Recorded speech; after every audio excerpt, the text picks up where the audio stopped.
વિદ્યાર્થી મિત્રો, મારી યુટ્યુબ ચેનલમાં તમારું હાર્દિક સ્વાગત છે. આજે આપણે ટેક્સેશન 2ની અંદર મૂડી નફાની કરમુક્તિ અંગે અગત્યની જોગવાઈનો આપણે અભ્યાસ કરશું અને જોગવાઈને અનુરૂપ ચોથું ઉદાહરણ આપણે જોઈશું એટલે આપણને ખ્યાલ આવે.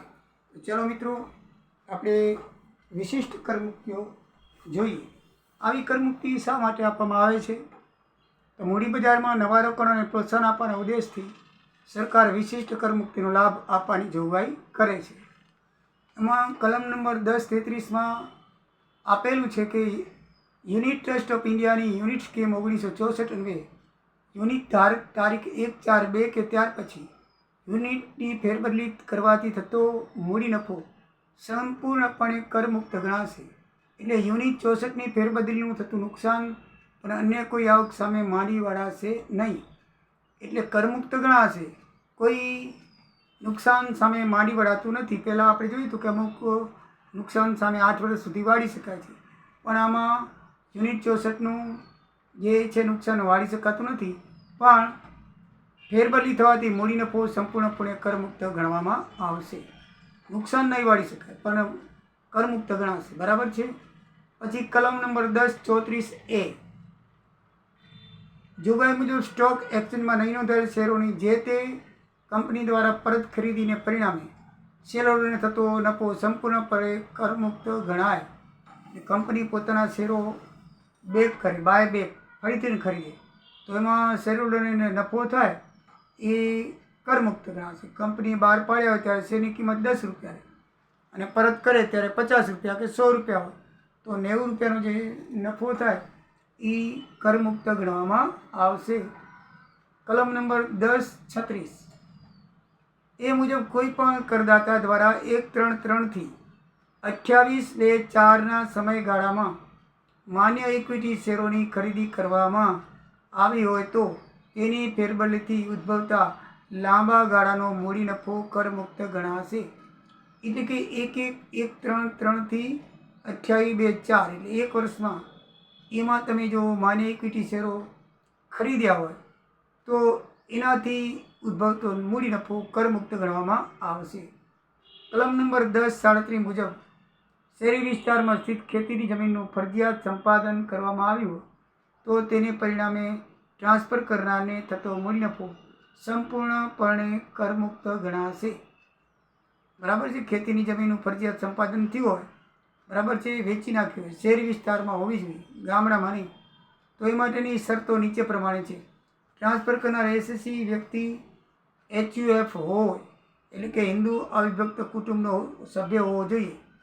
પછી કરદાતા શહેરી વિસ્તારમાં સ્થિત ખેતીની જમીન પર માલિકી હક હોય, એટલે શહેરની જમીનનો એ માલિકી હક ધરાવતો હોવો જોઈએ. પછી ત્રીજી શરત છે, આવી ખેતીની જમીનનું ફરજિયાત સંપાદન થયું હોય અથવા ફેરબદલી માટેનો અવેજ કેન્દ્ર સરકાર કે રિઝર્વ બેંકમાં નિર્ધારિત હોય, એટલે કે આનો જે દસ્તાવેજ છે ફેરબદલીનો એ કેન્દ્ર સરકાર દ્વારા કે આરબી દ્વારા મંજૂર થયેલો હોવો જોઈએ. એસએસસી વ્યક્તિ હોય તો આવી ખેતીની જમીનો એસએસસી કે તેના માતા પિતા દ્વારા ફેરબદલીની તારીખથી અગાઉમાં ઓછામાં ઓછા 2 વર્ષ માટે ખેતીના હેતુ માટે ઉપયોગ થયેલો હોવો જોઈએ. દાખલા તરીકે HUF હોય તો એના માતા પિતા એના દીકરાને ટ્રાન્સફર કરી નાખે તો છેલ્લા 2 વર્ષો માટે એમાં ખેતીનો ઉપયોગ થયેલો હોવો જોઈએ. એમાં ખેતી ન થયેલી હોય તો એ વેલિડ ગણાતું નથી. આવી મિલકત લાંબા ગાળાની કે ટૂંકા ગાળાની મિલકતો હોઈ શકે.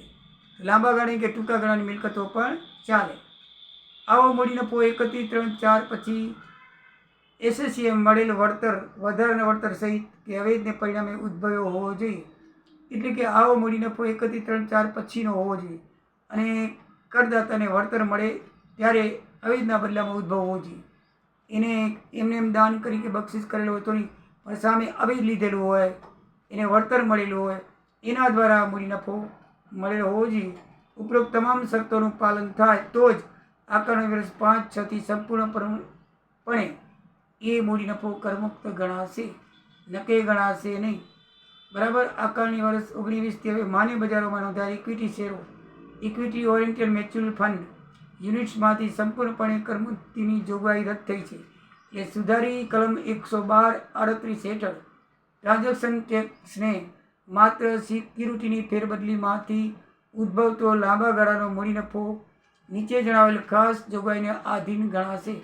એમાં જે આપણે એને એસટીટી કહેવામાં આવે છે, સિક્યુરિટી ટ્રાન્ઝેક્શન ટેક્સ. તો એ જે ટેક્સ છે ને એમાં 4 શરતો છે. એસસીની કુલ આવકમાં મૂડી નફાના શીર્ષક હેઠળ આવી આવક કરપાત્ર ગણાશે. એટલે કે કુલ આવકમાં મૂડી નફો ઉમેરી શકાશે. લાંબા ગાળાનો મૂડી નફો માન્ય બજારમાં નોંધાયેલી ઇક્વિટી શેર કે ઇક્વિટી ઓરિએન્ટેડ ફંડ યુનિટ્સ કે બિઝનેસ ટ્રસ્ટ કે યુનિટ સંકલિત વીમા યોજના હેઠળના યુનિટમાંથી ઉદ્ભવેલો હોવો જોઈએ. એટલે આ જણાવેલી યુનિટમાંથી લાંબા ગાળાનો નફો મળેલો હોવો જોઈએ. શરત 2 માં જણાવેલ શેર કે યુનિટ સંકલિત વીમા યોજના હેઠળ યુનિટ્સની ફેરબદલી અંગે એસટીટીની ચૂકવણી થઈ હોય તો એ ટેક્સને પાત્ર ગણાશે નહીં. શરત 4, જો ઉપર જણાવેલ શેરો કે યુનિટની ખરીદી 1 ઓક્ટોબર 2004 પછી થઈ હોય તો ખરીદી વખતે પણ એસટીટીની ચૂકવણી થયેલી હોવી જોઈએ. આકારણી વર્ષ 1920થી આ જોગવાઈ અમલમાં આવેલી છે. એનું શરતનું પાલન થયું હોય તો જ કલમ 112 હેઠળ એની લાંબા ગાળાની મૂડી નફા અંગે આવકવેરાની ગણતરી નીચે પ્રમાણે કરી શકાય. 1 લાખથી લાંબા ગાળાની ટૂંકી મૂડી નફા અંગે કુલ કરપાત્ર આવક પર ટેક્સની ગણતરી 0 છે અને 1 લાખથી વધુ હોય તો 1 લાખની વધારાની તમામ પ્રકારના કરદાતા માટે 10% આવકવેરો ભરવો પડશે અને એમાં 4% લેખે એજ્યુકેશન અને હેલ્થ સેસ ઉમેરવો પડશે. 10%નો સ્લેબ લેવાનો છે મિત્રો. આપણે ઉદાહરણ 4 જોઈએ એટલે આપણને ખ્યાલ આવી જાય. ઉદાહરણ નંબર 4ની અંદર મિત્રો એક ભાઈ છે, એનું રકમ તમને આપેલી છે. જુઓ ઉદાહરણ નંબર 4, એની રકમ તમને આપેલી છે કે ખુરાના સાહેબ 65 વર્ષના છે, એટલે કે સિનિયર સિટીઝન છે. તેમની આકારણી 24-25 માટે નીચેની વિગત આપવામાં આવી છે. એમાં શેર બજારમાં ઇક્વિટી શેરની ફેરબદલી લાંબા ગાળાનો મૂડી નફો 112 ધારાનું પૂરેપૂરો અમલ થાય એ રીતે 8,60,000 છે અને અન્ય કરપાત્ર આવક 2,40,000 છે. તો આવકવેરાની જવાબદારીની ગણતરી કરવાની છે મિત્રો. તો આવકવેરાની જવાબદારી કેવી રીતે થશે? તો આમાં જોઈએ તો હકીકતમાં ખુરાના સાહેબની આવક કેટલી થાય? 8,60,000 એક છે અને અન્ય બીજી છે 2,40,000. એટલે પૂરેપૂરા 11 લાખની આવક થઈ એની. કેટલી થઈ? 11 લાખની આવક. હવે 11 લાખની આવકમાં મિત્રો સિનિયર સિટીઝન છે એટલે એની આવક મર્યાદા 3 લાખની છે, બરાબર છે. હવે એની કરપાત્ર આવક 2,40,000ની છે અને આવકની 3 લાખની તો છે એટલે 40,000 રૂપિયા ઉપર એને કરવેરો 60,000 રૂપિયા એને કરવેરો ભરવો પડે. કારણ કે 2,40,000 તો એને ફ્રી છે, તો બાકી 60,000 વધે. કારણ કે 3 લાખ રૂપિયા તો એની આવક મર્યાદા છે, બરાબર ને. સિનિયર સિટીઝનની આપણે આગળ આવકના જોઈ ગયા હતા.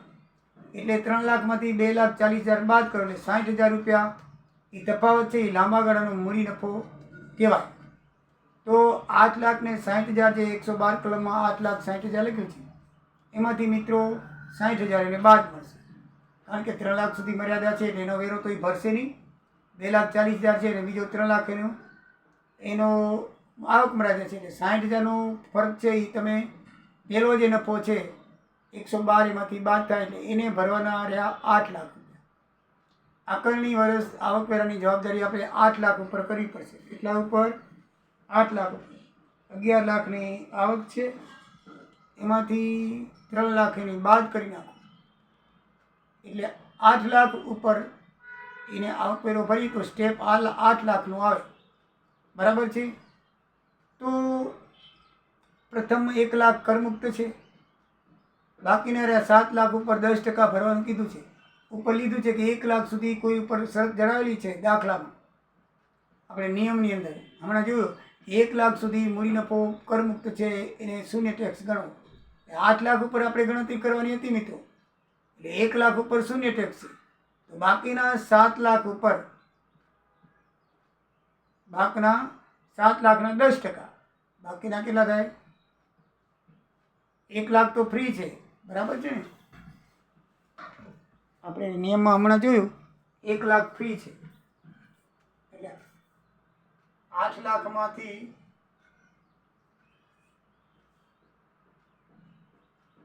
1 લાખ બાદ કરો એટલે બાકીના 7 લાખ પર 10% લેખે એને 7,000 રૂપિયા ભરવા પડે મિત્રો. કેટલા ભરવા પડે? 70,000 રૂપિયા. કેટલા ભરે? 7 લાખના 10% એટલે 70,000 ભરે. સમજાઈ ગયું ને મિત્રો? ટોટલ આવક છે એની 11 લાખ રૂપિયા. 11 લાખમાંથી તમે આ 60,000ની ગણતરી જવા દો, 3 લાખ સીધા બાદ કરી નાખો, કારણ કે સિનિયર સિટીઝન છે એટલે 3 લાખ સુધી ફ્રી, એટલે એની આવક 8 લાખ ઉપર ગણાશે. હવે આપણે સ્ટેપ નંબર જે આપણે જોયું હમણાં છેલ્લે 5મું 112 એની શરત નંબર 4થી આગળ એને જોયું કે એક શરતમાં એમ લખ્યું કે 1 લાખ સુધી લાંબા ગાળાની મૂડી નફા કે કુલ કરપાત્ર આવકની ગણતરી શૂન્ય લેખાશે. 1 લાખ બાદ થશે, બાકીના ઉપર 10% લેખે ગણવું અને 4% ઉમેરવા, તો 10% લેખે 70,000 થાય એટલે 8 લાખ પ્લસ 70,000 બરાબર છે. એટલે 8 લાખના પ્લસ 70,000 થયા. ટોટલ આવક કર્યો 8 લાખ ઓછા 1 લાખ એટલે 7 લાખ આવ્યા. 7 લાખના 10% લેખે 70,000 થાય, તો 70,000 એને વેરો ભરવાનો થાય અને વત્તા 4% હેલ્થ એન્ડ એજ્યુકેશન શેષ કરો, 7 ચોક 2800 થાય, તો 72,800 એની કુલ આવક કરવાની જવાબદારી મિત્રો થાય. થાય કે નહીં? બરાબર છે. તો આ તમને બરાબર સમજણ પડી ગયા છે. એની 11 લાખની આવક છે, એમાં 3 લાખ બાદ કરો, બાકી વધ્યા 8 લાખ. 8 લાખમાંથી 1 લાખ બીજા બાદ કરો નિયમ મુજબ 112 મુજબ, તો એને 7 લાખ ઉપર ભરવાનું થાય. અને એમાં લખ્યું છે એનો સ્લેબ હંમેશા 10% રહેશે, તો 7 લાખના 10% 70,000 ભરવાનું થાય, 4% શેષ કરો એટલે 72,800 રૂપિયા એને ભરવાના થાય. અને 4 બહુ ઉદાહરણ છે મિત્રો, એની રકમ આ પ્રમાણે છે. 4 ની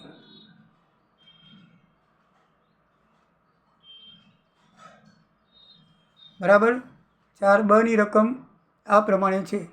તો આપણે એ રકમને આધારે દાખલો ગણશું. બરાબર છે. દાખલોમાં 2 મિત્રો છે અને બંને મિત્રોની કુલ મૂડી નફાની કરપાત્ર આવક ગણવાની છે. તો આ મિત્રોની આપણે કરપાત્ર આવક કેવી રીતે ગણશું તે આપણે જોઈએ. તો સૌથી મિત્રો પહેલાં આપણે નારંગની કરપાત્ર આવક મૂડી નફાની જોઈએ. તો નારંગને 5,000 શેર ઇક્વિટી શેર છે, બરાબર છે, અને એને એ ભાવ કુલ 47,210માં એ ખરીદ્યા હતા. આ શેરની કિંમત 1/4/1ના રોજ વ્યાજની બજાર કિંમત 1 લાખ હતી, 1,000ની હતી, 1 લાખની હતી. જયદીપ લિમિટેડ 30મી જૂનના 2023નો દરેક 10નો 1 એવા 31.80ના ભાવે 1 જેના પ્રમાણમાં તક આપી હતી. એટલે મિત્રો આમાં જે શેર દીઠ ભાવ છે 1/1/24ના લખ્યું છે 131.80 રૂપિયા દાખલામાં. એટલે પહેલાં તો નારંગની પાસે ઇક્વિટી શેર એને ખરીદ્યા, પછી 131.80ના ભાવે વેચ્યા, તો એની આવક કેટલી થઈ? તો 5,000 ગુણ્યા 131.80 બરાબર 6,59,000 આવે. બરાબર છે. હવે શેરોની મૂળ કિંમત 141નો જોઈએ આપણે મિત્રો. 141નો આપણી પાસે સૂચકાંક જોઈએ, બરાબર, અને 24-25નો સૂચકાંક જોઈએ. તો 2001-2નો સૂચકાંક 100 છે અને 23-24નો 348 છે, બરાબર છે. તો એને તમે મૂળ શેરની કિંમત લખેલી છે 1 લાખ રૂપિયા, બરાબર છે. તો 1 લાખ શેરોની 5,000 શેર છે, 5,000 શેરની કિંમત 131.80 પૈસાના ભાવે 6,59,000 આવ્યા. હવે 1/4/1ની અંદર 1 લાખ રૂપિયાની બજાર કિંમત હતી. કેટલી હતી? 1 લાખ. તો બજાર કિંમતને આપણે 23-24ના આંક વડે ગુણીને 2001-2ના સૂચકાંક વડે ભાગશું. સૂચકાંક તમને દાખલામાં આપી દેવામાં આવશે. આની ચર્ચા આપણે થઈ ગઈ છે આગળ દાખલામાં. એટલે એ કરીએ તો 3,48,000 બાદ થાય, એટલે લાંબા ગાળાનો મૂડી નફો તમને 3,13,000 આવે. લાંબા ગાળાનો મૂડી નફો એટલે કેવી રીતે મિત્રો? કે જે શેર છે એ વેચાણ કિંમતમાંથી તમે એની સુધારેલી પડતર, એટલે કે જે શેર તમે એની કિંમત આપેલી હોય જે તારીખની, એ તારીખે 1 લાખ હતી એમ કહે છે. તો 1 લાખ હતી તો ત્યારની એની આપણે સૂચકાંક ત્યારનો જોવાનો, એને ગુણવાનો, એને ભાગવાનો ને અત્યારના સૂચકાંક વડે ગુણવાનો.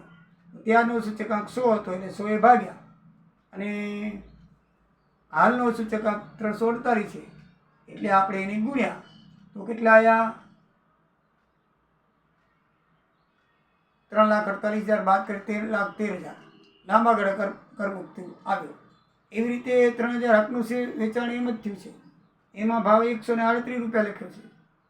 તો એમાં 138 ગુણ્યા 3,000 કરો તો હકના શેરનું 3,95,400 કિંમત આવી. બરાબર છે. એમાં હકના શેરોની પડતર જે જયદીપ લિમિટેડને ચૂકવેલ એને વેચી નાખેલ છે 31.80 ભાવમાં, એટલે એ બાદ થાય. હવે હું લાંબા ગાળાનો આવ્યો, હવે આપણે ટૂંકા ગાળાનું શોધવાનું છે. લાંબા ગાળામાં આપણે શું કર્યું હતું? 5,000 શેર હતા, એની વેચાણ કિંમતમાંથી મૂળ શેરની સુધારેલી પડતર સૂચકાંકને ગણી અને બાદ કરી. ટૂંકા ગાળામાં શું કરવાનું છે? ટૂંકા ગાળાની અંદર મિત્રો કોઈ સૂચકાંક હોતો નથી, લાંબા ગાળામાં હોય છે. બરાબર છે. ટૂંકા ગાળાની અંદર તમને જે 3,000 શેરનું હકનું વેચાણ કરેલું છે એનો ભાવ 138.80 છે. એ પ્રમાણે કિંમત કરો 3,95,400 આવે. હવે એને હકનો શેર વેચી નાખ્યા છે જયદીપ લિમિટેડને 31.80 ભાવે. તો એ જે વેચી નાખ્યા 31.80 ભાવે તો 95,400 રૂપિયા થાય. એ બાદ કરો એ ટૂંકા ગાળાનો નફો એને કેટલો મળ્યો? 3 લાખ રૂપિયા મળ્યો. પછી 2,000 જે શેર છે એ શેરો ખરીદવાના હકની પડતર કિંમત છે. 2,000 શેરની શું છે? શેરો ખરીદવાની એની પડતર કિંમત છે. તો મિત્રો નિયમ છે કે એની પડતર કિંમત શૂન્ય લખવી. શું લખવાની? આપણે શૂન્ય લખવાની છે. એ આપણે નિયમમાં આમાં જોઈ ગયા છીએ, અને આની અંદર પણ દાખલામાં પણ લખેલું છે. બરાબર. 2,000 જે શેરો છે એની પડતર કિંમત હંમેશા શૂન્ય થાય. જે શેર ખરીદવાનો હક એની પડતર કિંમત શું લખવાની છે? શૂન્ય. અને ખરીદ્યાનો ભાવ છે 2,000નો, એ ભાવ છે એનો 31.80. તો એને 31.80 ગુણશો 36,000 રૂપિયા આવશે. એની કિંમત કેટલી આવશે? 36,000 રૂપિયા આવશે.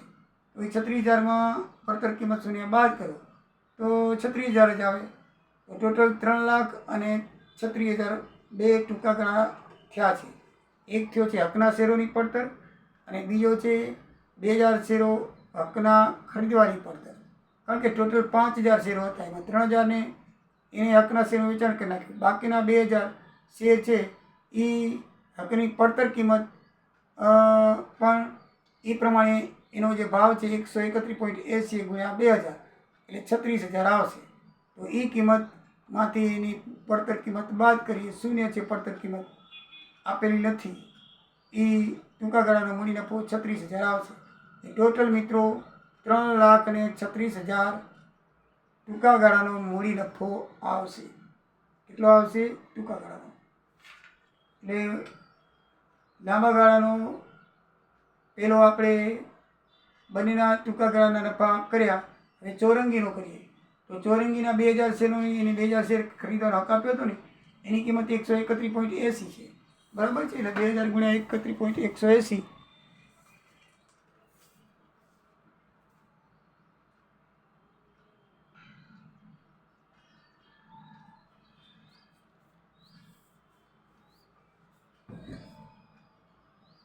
એટલે એનો 31.80 ભાવ છે.